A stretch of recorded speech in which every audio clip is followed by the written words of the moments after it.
ఈ కార్యక్రమం, అలాగే ఈ యూనియన్ ఫౌండర్ మెంబర్ సుందర్ గారికి అందరికీ కూడా పేరు పేరున నా నమస్కారాలండి. బాగా బిజీగా ఉన్నాం అందరం, విపరీతమైన బిజీ. ఎంత బిజీ అంటే నెక్స్ట్ మినిట్ వేస్ట్ అయితే ఎంత డబ్బు కోల్పోతామో అనే కంగారు, సాయంత్రానికి ఏమొచ్చింది మన జేబులోకి అనేటటువంటి ఆతృత, ఇలాంటి ఒక గజిబిజి బతుకులు బతుకుతున్న మనందరం కూడా చాలా టైం తీసుకొని ఒక కార్యక్రమానికి వచ్చామంటే ఎంత మిస్ అవుతున్నామో డబ్బు అనే ఆందోళన అందరి ముఖాల్లో కనపడుతుంది, ఇంక్లూడింగ్ నాతో సహా. మనం పుట్టినప్పుడే మన చావుకి మధ్యలో జరగాల్సిన డ్రామా అంతా ఫిక్స్డ్. ఇది అందరికీ తెలుసు. వెళ్ళేటప్పుడు ఏం తీసుకెళ్ళాము అనే విషయం కూడా తెలుసు.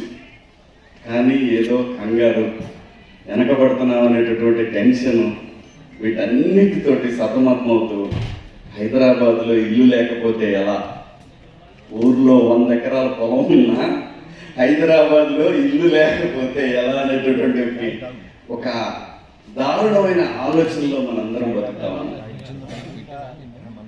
హైదరాబాద్ నగరం నుంచి మన తెలుగు రాష్ట్రం మొత్తం కూడా 5 గంటల్లో వెళ్ళొచ్చు, లాంగ్ డిస్టెన్స్ ఇంక్లూడింగ్ ఆంధ్ర.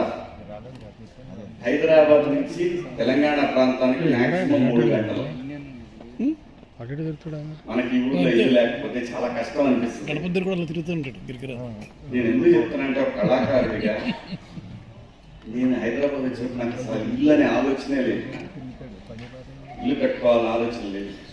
ఒక 5 లక్షలు సంపాదించుకొని ఒక చిన్న మారుతి కారు కొనుక్కొని మా ఊరు వెళ్ళిపోదాం అనుకున్నాను. నిజంగా ఈ ఊర్లో అడుగు పెట్టినప్పుడు నా ఆలోచన అది 1994. ఇప్పటికీ కూడా నాకు అదే ఆలోచన. నాకు ఈ ఊర్లో ఇల్లు లేదు, నిజంగా చెప్తాను. నాకు ఆ కంగారు లేదు. ఎందుకంటే 40 ఏళ్ల నేను వచ్చినప్పుడు కోటి పాష్ ఏరియా, కోటి, హిమాయత్ నగర్ ఇవన్నీ పాష్ ఏరియాలు. అక్కడ ఇల్లుంటే సూపర్. దాని తర్వాత చిన్నగా అది బంజారాయిల్స్కి, పంజగుట్టకి వెళ్ళింది. అక్కడ ఇల్లుండంటే అసలు వాళ్ళు ఇంకా నెక్స్ట్ లెవెల్. ఆ తర్వాత అక్కడి నుంచి చిన్నగా కూకట్పల్లికి వెళ్ళింది. ఆ తర్వాత అటు నుంచి అక్కడ చిన్నగా గచ్చిబౌలికి వచ్చింది.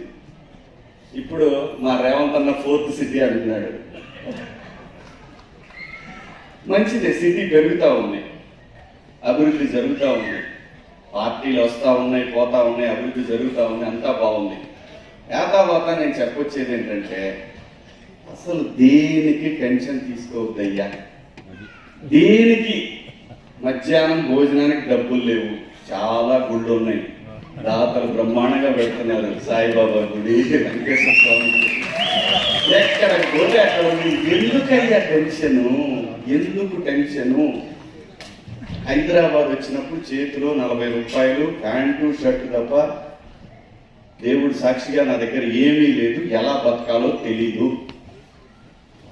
ఉత్తలపల్లి సుందరయ్య గారి పార్క్ ఉంది, చక్కగా మంచినీళ్ళు ఉన్నాయి. దాని తర్వాత తెలిసిన వాళ్ళ ద్వారా మొత్తానికి పారాడు విశ్వనాథ్ గారి దగ్గర చేరాను. ఇక్కడ రామదాస్ నాయుడు గారు ఉన్నారు. వీళ్ళందరూ కూడా అప్పుడే చాలా తప్పనగా సింగిల్ ఎపిసోడ్ అయ్యి చేయాలని తిరిగేవాళ్ళు అనమాట. అక్కడ మొదలైన జీవితం మీరందరికీ తెలిసిందే. నాకు చాలా మందికి ఇక్కడ వచ్చినటువంటి మా దాస్ గారికి కానీ అందరికీ తెలిసి నా జీవితం. 13 సంవత్సరాలు సినిమా లేదు నాకు. మనం మనిషిగా పుట్టిన తర్వాత మనందరికీ కావాల్సిన ప్రథమ లక్ష్యం ఏంటంటే రాబోయే తరాలకు ఏమి ఇచ్చాం. నిజాం గురించి గొప్పగా చెప్పుకుంటున్నాం మనం. నిజాం మా దగ్గర రోడ్లు వేసాడు, మా దగ్గర సినిమాలు కట్టాడు. నిజాం కోసం వేశాడా? కాదు, రాబోయే తరాల కోసం వేశాడు. అది కదా ఫస్ట్ మనం ఆలోచించాల్సింది. మనకి ముందు తరాలు, మనకన్నా ముందు తరాలు మనకి చాలా ఇచ్చిపోయినాయే, మనము నెక్స్ట్ జనరేషన్కి ఏమి ఇద్దామని. అలాంటి ఒక ఆలోచనతోటి బ్రహ్మాండంగా నడుస్తున్న నా కెరీర్ నుంచి నాకు తెలియకుండానే నాకు ఒక బాధ్యత గుర్తొచ్చింది. ప్రజల కోసం ఎంతో కొంత చెయ్యాలి. ఏమీ లేని నాకు కోట్లు సంపాదించే అవకాశం ఇచ్చింది ఈ వ్యవస్థ, ఈ సమాజం. నేనేం చేయగలను అన్యాయం జరిగినప్పుడు మాట్లాడాలి. ఏమవుద్ది గురువు మాట్లాడితే ఏమీ కాదు. నిన్నెవరు ఏం చేయలేరు. ఎందుకంటే నువ్వు పుట్టినప్పుడే నువ్వు ఎప్పుడు చావాలో రాసి పెట్టింది. మాట్లాడటం తప్పుగా మాట్లాడటం, పోలీస్ కేసులు పెడతారు, ఇంకోటి అవుద్ది. ఏమవుద్ది? పోలీసుల కేసులకి చట్టాలు ఉన్నాయి. నువ్వు తప్పు చేస్తే తప్పదు. అది తప్పు చేయనప్పుడు మాట్లాడదాం, తరాల కోసం మాట్లాడదాం. మనం తీసుకుపోయేది ఏమీ లేదు. చంద్రబాబు నాయుడు గారు హైటెక్ సిటీ ఇచ్చారు, దుర్గం చెరువులో బ్రహ్మాండాన్ని బిట్ చేశారు కేసీఆర్ గారు, రేవంత్ అన్న 4th సిటీ కడుతున్నాడు. ఇలా మనం రాబోయే కళాకారుల కోసం మనం ఏం చేయగలం, మనం ఎంత ఇన్స్పిరేషన్గా నిలబడగలం, ఇది ఆలోచించండి తప్ప రేపు పొద్దున ఇల్లు లేకపోతే ఏమైంది, రేపు పొద్దున అదే కట్టాడు అదే వస్తుంది. కావాల్సింది పేషెన్సీ, కంగారు కాదు. కంగారులో తప్పులు చేయొద్దు. అలా ఆలోచన 13 సంవత్సరాలు నాకు సినిమా డబ్బు రూపాయి వెళ్ళలేదు. ఏ రాజకీయ నాయకుడి దగ్గర చెయ్యి చాపలేదు. నేను చెయ్యి ఎవరి దగ్గర చాపానని చెప్తే మీ అందరి ముందు మురేసుకుంటాను. నేను ఎప్పుడు ఏ రాజకీయ నాయకుడి దగ్గర నా దగ్గర డబ్బులు ఉన్నప్పుడే ఉద్యమం చేశా. ఇది ఎందుకు చెప్తున్నానంటే రేపటి గురించి భయపడకండి దయచేసి. 13 ఏళ్ళయ్యా, నాకు తెలియదు నేను ఎలా బతికాను. ప్రజల కోసం మాట్లాడటం, ఇంటికి వచ్చి కూర్చోటం, ప్రజల కోసం మాట్లాడటం. లేవు నా దగ్గర డబ్బులు లేవు, వెళ్ళి మాట్లాడాలంటే ఓకే, డబ్బులు ఇచ్చినప్పుడు పోయాను, మళ్ళీ మాట్లాడా. ఎలా బతికాను ఏమో, మీ బోటు మహానుభావులు ఎవరో నీకు రియల్ ఎస్టేట్ కలిసి వస్తుంది కదా, డబ్బులు మాయి పేరు నీది అన్నారు. నేను అక్కడ కూడా ఎవరిని మోసం చేయలే. ఆడిచ్చి మిగిలిని ఆ లాభాల్లో వచ్చింది. నాకు తెలియదు సార్ కూడా వస్తుంది. లైఫ్లో ప్రతి ఒక్కటి నువ్వు అనుకున్నది నీ దగ్గరకు వస్తుంది. దానికి కావాల్సింది ఏంటంటే మేనిఫెస్ట్ చేయాలి. నాకు ఇది కావాలి. ఇక్కడ చిక్కడపల్లి ఇక్కడ వెంకటేశ్వర స్వామి టెంపుల్ ఉంది పైన బిర్లా మందిర్లో. ఆయన మీద ఒకటే చెప్తాను, నేను మేనిఫెస్ట్ చేసిన ప్రతి ఒక్కటే జరిగింది. నిజాయితీగా మేనిఫెస్ట్ చేశాను నేను. నిజాయితీగా ఎక్కడ ఒక చిన్న నిజాయితీగా గాంధీ భవన్కి వెళ్ళి మాట్లాడా. నాకు భయం లేదు. ఎందుకంటే నాకు ఒకసారి అనిపించింది, ఈ దేశానికి స్వాతంత్రం తీసుకొచ్చిన ఒక పార్టీ కష్టాల్లో ఉంది. వాళ్ళు నిర్మించినటువంటి నవరత్నాలనే జాతి భవిష్యత్తు నిర్ణయించి, సైన్స్ డెవలప్ అయింది, ఇస్రో డెవలప్ అయింది, ఇవాళ ఉన్న సో కాల్డ్ సైన్స్ మొత్తం డెవలప్ చేసింది ఆ కుటుంబం. ఆ కుటుంబం కష్టాల్లో ఉంది. మీరు కొట్టుకోకండి, ఒక్కసారి ఏకతాటి మీద నిలబడండి. కాంగ్రెస్ పార్టీ అధికారంలోకి వచ్చింది. నిజాయితీ కావాల్సింది. అది ఏ పార్టీ అయినా పొద్దున టీఆర్ఎస్ అయినా, టీడీపీ అయినా, జనసేన అయినా, ఇంకోటైనా, బీజేపీ అయినా, ఎవరైనా సరే కావాల్సింది ఇక్కడ చిత్తశుద్ధి. అది మన ప్రయత్నంలోనైనా సరే ఎవరి దగ్గర కూడా మనకి సినిమా కావాలి పోయి అడుగుదాం. మనమే ఇల్లు అడగాలి. మన యూనియన్లు అడగలేవు, మనమే ఇల్లు అడగాల. రాలేదా? Okay, thank you sir, me cinema బాగా ఆడాలి, మీరు ఇంకా 4 సినిమాలు తీయాలి. అప్పుడన్నా అవకాశం రాకపోద్దా మనకి? అది కదా మనం ఆలోచించాలి. ఈ రోజుతో లాస్ట్ అనే పద్ధతులు చాలా జరుగుతున్నాయి. అది చాలా తప్పు. కళాకారుడిగా ఎప్పుడు భయపడకూడదు. జీవితం మీద భయం ఉండకూడదు. ఏమైపోద్దో బతుకు, ఏమైతే గురో ఏమీ కాదు. మీరు పుట్టినప్పుడే మీ చావు వరకు జరగాల్సిన డ్రామా ఫిక్స్డ్. ఇది పదే గుర్తుపెట్టుకుంటే ఎంత హాయిగా ఉంటుంది. ఇందాక సార్ అన్నారు, ఇందిరా సినిమాలో చిరంజీవి గారికి ఎదురుగా నిలబడి చేసింది. నాకు అక్కడ చిరంజీవి గారు కనపడలేదు, నా అపోనెంట్ కనపడ్డాడు. ఆ తర్వాత షార్ట్ అయిపోయిన తర్వాత ఇది కాళ్ళ మీద పడ్డా, అయ్యా ఎదురు సినిమా కాబట్టి చేశారు. మన గౌరవం మనం ఇవ్వాలి, ఎందుకంటే మెగాస్టార్ ఆయన. అంతేగాని దేనికి భయపడదు, ఎక్కడ భయపడదు. యాక్టింగ్ లో ఈయన పెద్ద యాక్టర్, ఆయన ఇంకో పెద్ద యాక్టర్. ఇక్కడ నేను శివాజీ కాళ్ళ మీద పడతాడు. ఎందుకంటే ఆయనకి ఇవ్వాల్సిన గౌరవం. దేనికి భయపడాల్సిన పనిలే. అందుకే నేను అన్నారు సార్ చిన్న ఉత్తరాలు అనేది సార్ జమినీలో చూశారు. దానికన్నా ఇంకా చిన్న పనులు చేశా. కెమెరా అసిస్టెంట్గా చేశా, సిసిలో అసిస్టెంట్ ఎడిటర్గా చేశా, ఎడిటింగ్ చేశా, చాలా పనులు. ఒక పని కాదు, లేట్ విషయంలో పని చేశా. ఎవరి దగ్గర చేయి చాపాల. అది నాలో ఉన్నటువంటి నాకు ఇచ్చిన భగవంతుడి స్ట్రెంత్.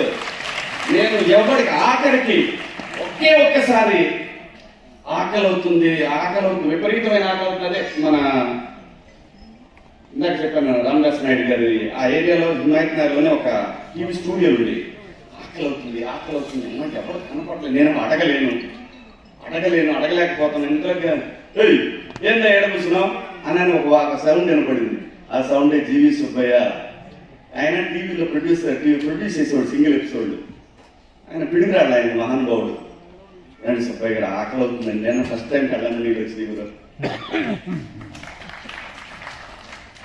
అక్కడ కూడా ఎందుకంటే నాకు ఆ మనిషి బాగా తెలుసు కాబట్టి అడగలిగా. మన ఆత్మాభిమానం చచ్చిపోనంత వరకు నీకు భగవంతుడు నీ వెనకాల నిలబడతాడు, ఇది మాత్రం సత్యం. ఆత్మాభిమానాన్ని చంపుకోకున్నంత వరకు మనం కింగ్, మనం మాత్రమే కింగ్. ఆ టైంలో ఇంకెప్పుడు కాదు. ఆత్మాభిమానాన్ని చంపుకోకుండా ప్రయత్నిద్దాం, పేషెన్సీ మేనిఫెస్ట్ చేద్దాం, దొరుకుతుంది. ఇక్కడ చిన్న పెద్ద ఆర్టిస్ట్ ఏం లేదు. 1 Friday change your life. 1 Friday, ఒక్క ఫ్రైడే మనం అనుకున్న దానికి లక్ష్యానికి దగ్గరగా వెళ్ళడానికి. భారతదేశాన్ని విపరీతంగా ట్రోల్ చేస్తూ ఉంటాయి పాశ్చాత్య దేశాలు. ఏమైంది? అమెరికా వాడు కూడా వచ్చి మన ఇద్దరం కలిసి ర్యాకెట్ కొంచెం పైన తీసుకున్నాం, దీపావళి పండగ కన్నా తీసుకెళ్లి పైన పెట్టారు మన వాళ్ళు. ఇక్కడ ఎవరిని తక్కువ అంచనా వేయదు. 1 Friday అంతే. ఇది మాత్రమే మైండ్ లో పెట్టుకోండి. ఇక్కడ చిన్న ఆర్టిస్ట్, పెద్ద ఆర్టిస్ట్, డిజిటల్, టీవీ ఏమి లేదు. యూట్యూబ్ లో ఇవాళ ఎంతమంది ఫేమస్, ఇన్స్టాలో ఎంతమంది ఫేమస్. ప్రభుత్వాలు ఉన్నాయి బ్రహ్మాండంగా. ఒక మంచి కళ గురించి, సినిమా గురించి, దాని వ్యవస్థ గురించి తెలిసినటువంటి ఒక మహానుభావుడు అక్కడ కుర్చీలో కూర్చున్నప్పుడు అది సినిమా, ఆ కళామ తల్లి నీ కూర్చోబెడతాను అనుకుంటుంటాం మనం. నేను బలి చేశానండి, ఆవిడకి ఆయన అవసరం కాబట్టి సార్ అక్కడ కుర్చీలో కూర్చోబెట్టింది కళామ తల్లి. సో కాబట్టి మై డియర్ ఫ్రెండ్స్, ఇక్కడ పేషెన్సీ చాలా అవసరం. అది మీరందరూ గుర్తించే ఉంటారు. కానీ ఎక్కడో చోట గబుక్కున వద్దు పేషెన్సీ, లైఫ్ లో సక్సెస్ పేషెన్సీ. అది కూతురు పెళ్లి రోజున కూడా జైల్లో ఉన్నాడు రేవంత్ రెడ్డి గారు. అమ్మ ఇంతకన్నా ఇంకేంటి, కానీ చూస్తా అన్నాడు. తెలంగాణ సీఎం కూర్చున్నాడు. అది పేషెన్సీ. 60 సంవత్సరాల పాటు పోరాడారు. రాలా. కేసీఆర్ నేను మళ్ళీ వచ్చి పోరాడారు. ఎట్లా వచ్చింది కాంగ్రెస్ ఇచ్చింది, ఇంత ఇచ్చాడు, అయిపోయింది కదా, తెలంగాణ వచ్చేసింది. అది ఇంతమంది ప్రయత్నంలో చిత్తశుద్ధి ఉంటే కేసీఆర్ గారు, రేవంత్ రెడ్డి అన్నైనా, ఎందుకంటే రేవంత్ రెడ్డి అన్న నాకు 30 సంవత్సరాల నుంచి తెలుసు. 30 ఏళ్ళ నుంచి చాలా బాగా తెలుసు. నేను ఎప్పుడు ఎందుకు ఆయనతో నాకేం బాగుంది అంతే. నాకు రేవంత్ రెడ్డి అన్న బాగా తెలుసు అని చెప్పి వెళ్ళిపోయి ఆఫీస్ దగ్గరికి వెళ్ళి మనకు వద్దు. ఆయన పనిలో ఉన్నాడు, మనం మన పనిలో ఉందాం. ఇక్కడ ఎవరికి ఏమీ చేయాల్సిన అవసరం లేదు. నీ జీవితానికి ఆల్రెడీ డెస్టినీ డిసైడ్ చేసింది కాబట్టి దాన్నే ఫాలో అవుతాయి, ఏది వద్దు. కళాకారుడిగా మన లక్ష్యం ప్రతిరోజు ఆఫీస్కి వెళ్ళటం, అడగటం. లేదు అన్నాడు అనుకో, థ్యాంక్ యూ సార్, మీరు బాగుండాలని ఆశీర్వదించుకో. వాడు తెచ్చినట్టు పిలుస్తాడు, ఖచ్చితంగా ఖచ్చితంగా పిలుస్తాడు వాడు. ఎందుకంటే మనం చూపించే మర్యాద, కళ పట్ల మనం చూపించే అంకిత భావన మనల్ని కళాకారులుగా ఆ కళామ తల్లి నిన్ను ఎక్కడ పెట్టాలో అక్కడ తీసుకెళ్ళి పెట్టింది. మీ అందరికీ కూడా ఇంత మంచి నాకు అవకాశం ఇచ్చినందుకు మీ అందరికీ పేరున కృతజ్ఞతలు. Thank you so much. Love you all. జై తెలంగాణ, జై ఆంధ్రప్రదేశ్, జై తెలుగు తల్లి.